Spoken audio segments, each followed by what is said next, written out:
All right, everyone, chapter 19, here we go. Littlewood, listen to me when I tell you that a life ain't nice to nobody. Nobody. Not me, not Mary, not Ernie, not your daddy, not Uncle Wood, nobody. Grandpa's words were slurring. Jeannie could tell that he had been drinking. You're born and you're sad, crying and ugly. You live crying and ugly, and someday you die. And all you can do is hope that you ain't crying, because you damn sure will be gone will you be ugly. 9, 10, 11, 12.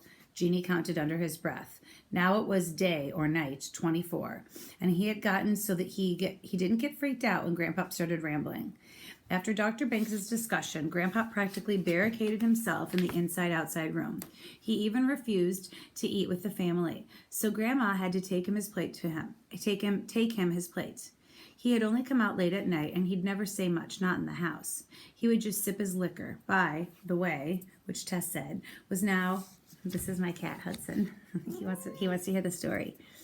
He would just sip his liquor, which by now Tess was saying was delivering along with the dead flies, and sit with his guns stripped into pieces like Legos. But now he just kept it in a Ziploc bag.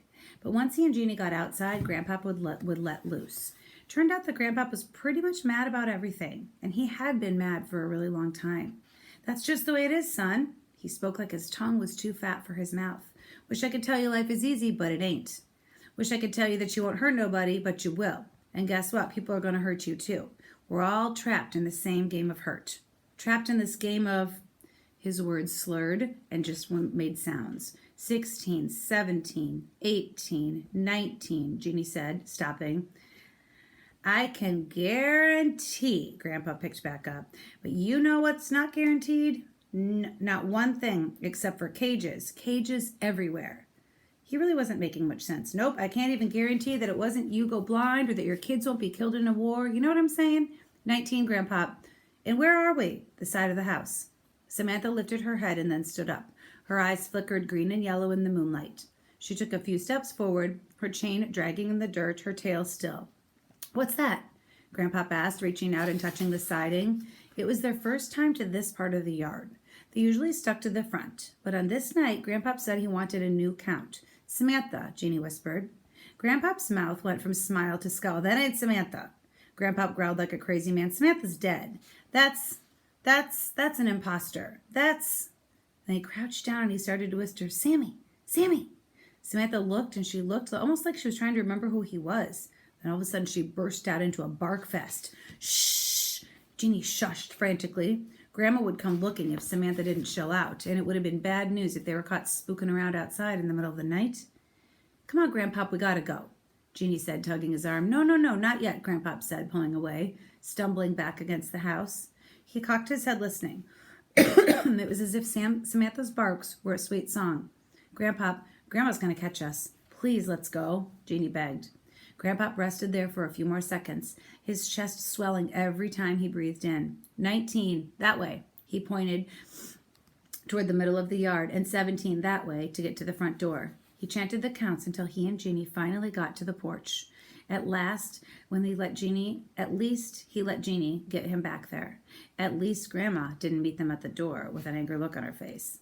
Samantha finally stopped barking, and they slipped back inside. They quietly crept into the kitchen, Jeannie finally daring to let his guard down, and when he jumped a mile, when Grandma, sitting at the kitchen table, she had taken Grandpa's gun, the pieces of it, she had removed them from the Ziploc.